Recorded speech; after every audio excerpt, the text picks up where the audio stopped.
promessas. Isso significa que você acredita no que está nesse livro, e que esse livro é para você a sua regra de fé, de conduta. E, portanto, eu convido você que está com a sua Bíblia, a abrir em Tiago. Nós vamos estudar esse livro por alguns domingos, e o meu desejo, minha oração é que você cresça através daquilo que Tiago quer nos ensinar. Tiago escreveu uma carta para mim, para você, para os dias de hoje. Quantos aqui já leram a epístola ou a carta de Tiago? Quantos aqui já fizeram essa leitura? Você que já leu e você que nunca leu Tiago, eu quero desafiar você a ler essa epístola. Quando a gente fala epístola e carta é a mesma coisa. Então leia a carta de Tiago. Leia essa carta que Deus pediu a Tiago para escrever para você. Então não foi só para as igrejas que estavam dispersas, mas é para você. E o interessante desse livro é que você vai ver que é somente 5 capítulos. Então se você ler amanhã o capítulo 1, terça você vai ler o capítulo 2, quarta você vai ler o 3, e esse capítulo de quarta-feira, o capítulo 3, é muito bom. Não é para você, mas tem alguns aí que tem a língua um pouco grande, né, que não cabe na boca. Fala sobre a língua que incendeia a floresta. Aí na quinta você leu o capítulo 4, sexta-feira você terminou o livro de Tiago. E a gente vai falar sobre esse Tiago, sobre essa carta, sobre esse estudo do que Deus tem para nós. E quando talvez você olha a carta de Tiago, você pode dizer assim: nossa, mas será que essa carta é atual? Será que ela é necessária para a igreja contemporânea de hoje? Será que não era só para aquele período? Não, querido. Tiago, essa carta, ele é considerado como o sermão do monte, da montanha. É considerado como provérbios do Novo Testamento. A gente tem incentivado você a ler provérbios, ler o provérbio do dia. Hoje você leu Provérbios capítulo 18. E Tiago é como se fosse um provérbios do Novo Testamento, porque ele tem ensinos muito práticos sobre a vida cristã. E uma das coisas de Tiago é querer com que a gente viva os princípios da fé de forma prática, e não só tendo um conhecimento teórico, que não vai mudar em nada a nossa vida. Por isso Tiago traz alguns temas muito grandes e necessários para os nossos dias hoje. E muito mais do que só uma profissão de fé, ele quer que a gente viva esses princípios e esses valores na prática. Portanto, a leitura deste livro, a exposição deste livro, a olhar para esta carta, vai desafiar você a fazer um balanço na sua vida, a avaliar a sua fé, a sua vida com Deus, um diagnóstico de como está a sua experiência cristã. É impossível colocar-se diante do espelho desse livro e não identificar que a gente tem algumas necessidades de coisas que precisam ser mudadas, transformadas, melhoradas. Portanto, o nosso propósito ao expor esse livro aos nossos domingos à tarde é que, de fato, esse livro possa fazer com que você redescubra o sabor de estudar as Escrituras, de poder olhar para a palavra e entender que essa palavra, quando ela é estudada, lida, exposta, ela traz a nós alimento para a alma, alimento para nosso coração. Portanto, eu creio que a exposição de livros como esse é a maior necessidade hoje das igrejas, de igrejas locais, de crentes que precisam ser alimentados. E ao caminhar por este livro, ao ler esse livro, você vai ver que ler um livro e caminhar por um livro é como uma viagem, onde a gente vai descobrindo lugares e coisas novas, e isso vai trazer para nós muitos ensinamentos. Portanto, ao olhar para Tiago, na sua leitura do dia a dia, lembre que Tiago é um livro prático. Você vai estar aprendendo coisas para colocar em prática. E um capítulo só já traz muitas coisas que precisam ser colocadas em práticas. Talvez então você vai ter que voltar novamente, depois que terminar o capítulo 5, e começar novamente uma leitura, pontuando tema por tema, ensinamento por ensinamento, do que Deus quer falar ao seu coração. É como se Tiago nos pegasse pela camisa, pela camiseta e falasse assim: olha, coloque em prática isso, viva isso, não só declare que você acredita, coloque em prática, viva aquilo que você diz crer. A vida estava divorciada da teologia. A vida daqueles crentes estava distante daquilo que de fato eles estavam crendo. E daí então a urgência de nós estudarmos Tiago. E quando nós estudamos esse livro, nós vamos ver que o tema central de Tiago é o nascimento, o crescimento e a maturidade do cristão. Tiago vai mostrar para nós nesse livro, nesses 5 capítulos, que não tem como viver tudo o que ele colocou aqui se nós não formos crentes maduros.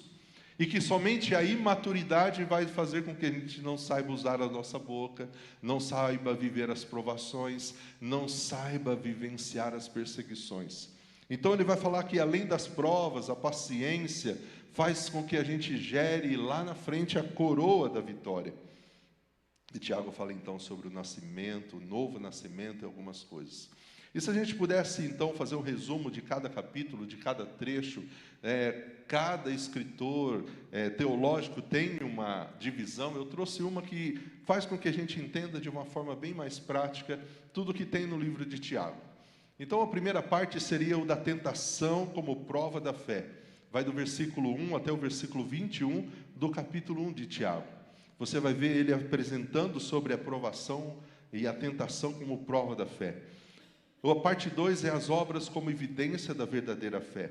Do capítulo 1, do versículo 22 até o capítulo 2, do 26. As palavras e o seu poder é o capítulo 3, do 1 ao 12. A verdadeira e a falsa sabedoria está no capítulo 3 também, do versículo 13 até o capítulo 4, 17. Ele vai falar na quinta parte sobre a paciência, sobre a opressão. Como ter paciência e demonstrar fé. E no último capítulo ele fala sobre a oração, que é aquele versículo bem conhecido, que a oração de um justo, ela é poderosa e eficaz nos seus efeitos. Portanto, querido, eu quero convidar você a essa viagem.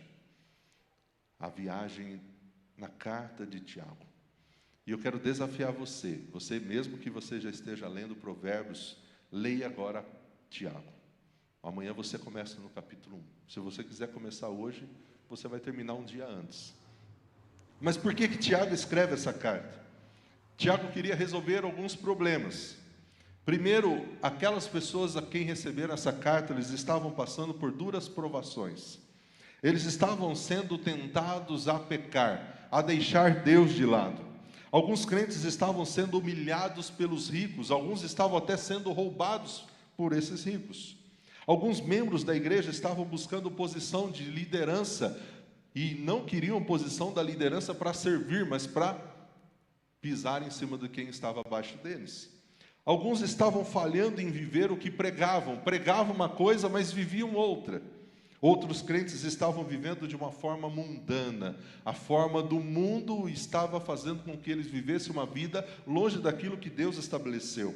Outros crentes naquelas igrejas não estavam conseguindo dominar a língua. Outros estavam se afastando do Senhor. E havia crentes que estavam vivendo uma guerra uns contra os outros. E quando a gente olha esses problemas que aqueles crentes estavam enfrentando, são situações que nós também vivenciamos hoje, no nosso dia a dia, nas nossas igrejas locais, na nossa igreja contemporânea. Portanto, Tiago mostra que a raiz de todos esses males era uma só: a imaturidade daqueles cristãos, e que eles precisavam ser maduros. Por isso ele fala de algumas transformações que Deus precisa fazer e operar em nós. E a primeira transformação é que nós precisamos ser transformados de incrédulos em servos do Senhor. E não tem como estudar Tiago sem primeiro olhar esse versículo. O primeiro versículo, e é somente esse versículo que a gente vai estudar hoje. Esse livro é um livro tão rico que não tem como estudar um trecho longo, porque cada versículo dá para fazer uma mensagem, de tanto conhecimento, de tanto conteúdo que tem. Portanto, esse versículo 1 diz o seguinte: eu, Tiago, escravo, servo, depende da versão que você usa. A grande maioria diz servo. Eu, Tiago, servo de Deus e do Senhor Jesus Cristo. Eu envio esta carta às 12 tribos espalhadas pelo mundo. Portanto, o próprio autor já está dizendo o seu nome. Alguns livros são muito difíceis de os estudiosos entrarem num consenso de quem é o escritor, quem foi o autor da carta, porque há uma ausência de informações. Em Tiago, ele já se apresenta como o autor dessa carta. Mas quem é Tiago, o autor dessa carta? O autor identifica-se como Tiago. E quando nós vamos para as Escrituras e buscar alguns Tiagos, porque era um nome também comum naquela época, nós vamos encontrar Tiago, o apóstolo, filho de Zebedeu, irmão de João. Esse era um dos Tiagos, que poderiam ser o autor dessa carta. Outro Tiago é o Tiago, o apóstolo, o filho de Alfeu. Tem o Tiago, apóstolo, filho de Zebedeu, o Tiago, apóstolo, filho de Alfeu. E tem um outro Tiago, que é o irmão do Senhor Jesus, filho de Maria e de José. E quando os estudiosos olham para a vida desses homens, eles vão ver que essa carta não poderia ter sido escrita pelo apóstolo Tiago, filho de Zebedeu, porque ele foi morto antes da data que a carta foi escrita. Então, este já ficou de fora. Essa carta não foi escrita também pelo filho de Alfeu, porque em nenhum momento a gente vê ele com uma figura proeminente na igreja ou com destaque para que ele pudesse ter essa notoriedade de ter escrito a carta. E um consenso muito grande existe para que Tiago, irmão de Jesus, tenha sido o escritor dessa carta. Portanto, a carta que nós vamos ler, essa carta de Tiago, ela foi escrita por Tiago, irmão de Jesus. Irmão do nosso Senhor e Salvador Jesus Cristo. Um homem que no começo não acreditava em Jesus. João declarando o seguinte, que os irmãos de Jesus não criam nele. Os seus irmãos não acreditavam nele, não acreditavam que ele era quem ele declarava ser, o Filho de Deus. Então este homem, Tiago, irmão de Jesus, ele era cético. Ele era alguém que não acreditava em Jesus. No começo ele não cria em Jesus, mas a gente vai vendo ele sendo transformado e se tornando um grande líder da igreja. Tiago foi uma das pessoas para quem Cristo apareceu depois da ressurreição. Tiago estava com os apóstolos no cenáculo no dia de Pentecostes. Paulo chegou a chamar Tiago, irmão de Jesus, como um dos pilares da igreja de Jerusalém, visto a importância que ele tinha. E a última viagem missionária de Paulo, Tiago, foi citado por Paulo. Quando Pedro sai da prisão, ele fala aos seus amigos, vão e contem tudo para Tiago. E era esse Tiago. Tiago foi o líder que estava no concílio de Jerusalém, lá em Atos capítulo 15. Mas quando a gente olha e sabe desse fato, não sei quantos aqui sabiam, que esse Tiago foi irmão de Jesus, e quando ele vai se apresentar, o que ele fala? Eu, Tiago, irmão de Jesus?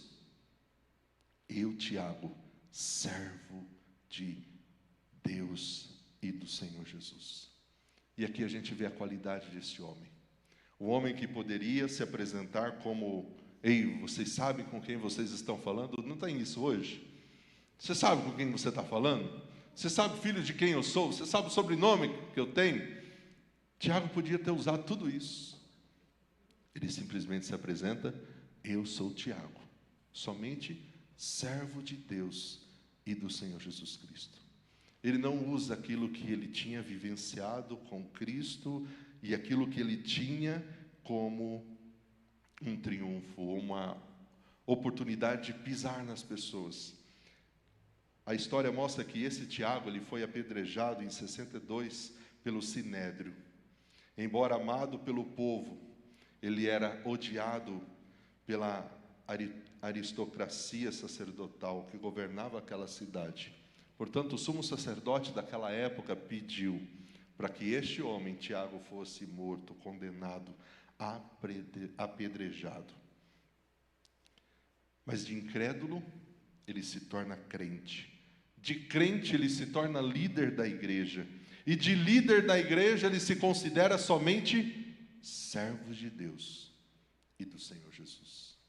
E o que isso faz de diferença na minha vida e na sua vida hoje? Hoje, será que as pessoas estão correndo atrás de títulos? Será que títulos é importante para algumas pessoas? Será que algumas pessoas, quando recebem um título, elas mudam o comportamento, as atitudes, as ações, porque agora ela tem um título, agora ela tem uma posição. Este homem poderia ter feito tudo isso, mas ele simplesmente, com a conversão e com o contato que ele teve com Cristo, seu irmão e nosso Senhor, ele aprendeu a ser humilde. Ele simplesmente era um homem humilde. E essa é a transformação que o Evangelho produz nas nossas vidas, traz humildade a nós. Spurgeon, um grande pregador da palavra, também diz que Deus não deseja nada de nós, exceto as nossas próprias necessidades. Não é o que nós temos, mas simplesmente o que nós não temos, para que Deus possa de fato operar em nós.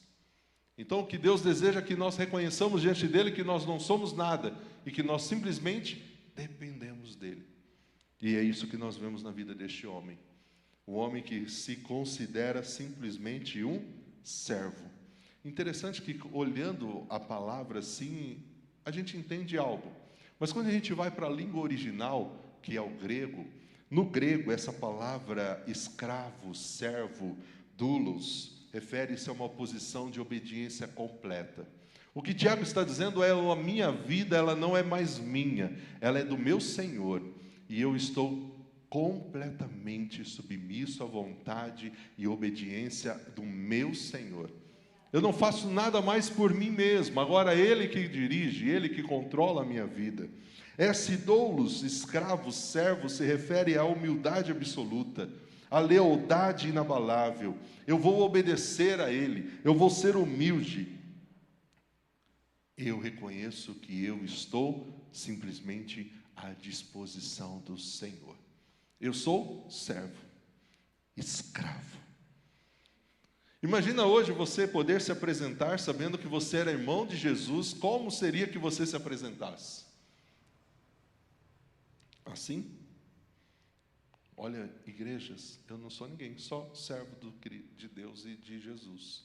Portanto, Tiago nos ensina essa primeira lição, a lição da humildade, que a gente pode ser transformado de incrédulos em servo de Cristo Jesus, em servo de Deus.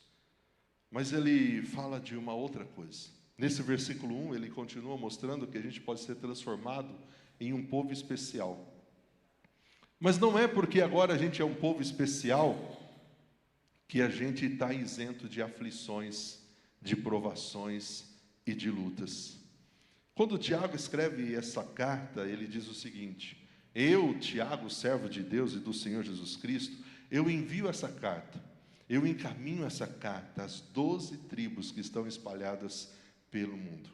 A vocês, saudações. A vocês, saudações de Cristo Jesus. E quem são essas 12 tribos que se referem aqui? São judeus cristãos, possivelmente judeus que se converteram após o Pentecoste e que foram dispersos no martírio de Estevão, lá em Atos capítulo 8. Lembra em Atos capítulo 1, versículo 8, que eles recebem a ordem de ir para todos os lugares? Eles seriam capacitados pelo Espírito Santo, o Espírito Santo viria sobre eles, eles seriam testemunhas em Samaria, na Judéia e todos os confins da terra, mas eles não fizeram isso. Eles ficaram presos, eles ficaram ali somente naquela localidade, e lá em Atos capítulo 8 diz que houve uma grande perseguição e os discípulos foram espalhados, dispersos. E acredita-se então que essa carta foi escrita a esses discípulos, a esses crentes, a essas igrejas dispersas por todo o mundo. Crentes que estavam enfrentando uma grande perseguição do Império Romano. Crentes, mas perseguidos. Cidadãos dos céus, mas dispersos na terra. Crentes que tiveram seus bens saqueados, sua liberdade privada. São crentes, mas em alguns momentos eram pobres, e muitos deles oprimidos pelos ricos.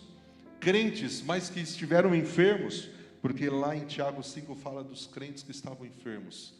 Crentes, mas eles sofreram perseguições.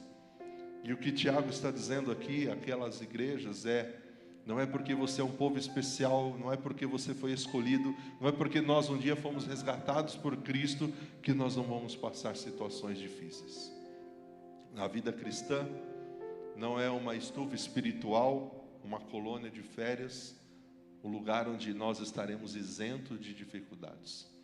E é por isso que nós vemos casos e testemunhos como o da nossa irmã Alzira, depois de uma vida toda servindo ao Senhor, agora lutando contra o câncer. E talvez você queira ter respostas, e a resposta que é: sua vida tem que estar nas mãos do Senhor. E isso é o que importa. Não o que vem, ou não o que deixou de vir. Portanto, o que Tiago está dizendo àquela igreja, e o que nós vamos aprender hoje, é que nós não somos poupados dos problemas, mas nós somos guardados e sustentados nas situações difíceis. Elas vão existir, mas nós nunca estaremos sozinhos, nunca estaremos abandonados. E hoje nós talvez fazemos as mesmas perguntas: por que um crente fiel fica desempregado? Por que um crente fiel enfrenta o luto? Por que nós enfrentamos situações difíceis? Por que a gente passa por amargas provações? E é isso que a gente vai aprender, olhando os próximos versículos e continuando a nossa viagem nesse livro de Tiago. O que Deus quer nos ensinar nessa tarde é: independente de quem você é, do que você já conquistou, do que você já conhece, do que você tem, se considere somente servo de Deus e do Senhor Jesus Cristo. Deus pode fazer grandes coisas na sua vida, na minha vida, quando nós estamos simplesmente submissos. A Bíblia deixa bem claro: são os contritos de coração, são os humildes de espírito, não são os orgulhosos, os arrogantes que Deus usa. É aqueles que reconhecem a sua fraqueza, os seus pecados e se entregam, se oferecem. E essa carta, enviada às tribos espalhadas por todo o mundo, ela é para mim e para você hoje. Portanto, nessa nossa caminhada, Deus vai nos ensinar lições preciosas. E espero que você leia e que você esteja com o coração aberto para ser como este homem. Mesmo com tudo que ele viveu e experimentou, teve um momento na vida em que ele era descrente, cético. Mas ele abriu os seus olhos e reconheceu que Jesus, além de seu irmão, era o seu Senhor e o seu Salvador. Se entregou a Ele, se tornou um grande líder. Mas mesmo sendo um grande líder, ele não se preocupou com os títulos. Ele se considerava perante as igrejas somente como servo de Deus. Hoje a gente vê muitas expressões: aquele é um grande pastor, é um grande pregador. A gente deveria ter nas nossas igrejas locais grandes servos de Deus. É disso que a gente está precisando, de pessoas que se consideram servas. Interessante que até no meio secular isso tem crescido muito. A liderança servil, a liderança servidora, o exemplo de Jesus na forma como ele liderava os discípulos tem sido usado no meio secular, porque aquela ideia de chefe, de patrão, está ficando ultrapassada. Hoje os líderes do mundo secular estão olhando que o modelo da liderança servidora, ela tem um impacto muito maior. Portanto, eu e você podemos viver isso antes, porque está na palavra, é para mim, é para você. E sabe como a gente se torna esse servo, esse escravo? Quando a gente se rende, quando a gente se oferece completamente ao Senhor. Vamos fazer desse cântico a nossa oração e vamos dizer: Senhor, eu me rendo, eu me rendo. Eu quero mais do Senhor, quero mais da sua presença. Eu quero muito mais do que ter títulos, eu quero ser servo do Senhor. Fique de pé e vamos fazer desse cântico nossa oração.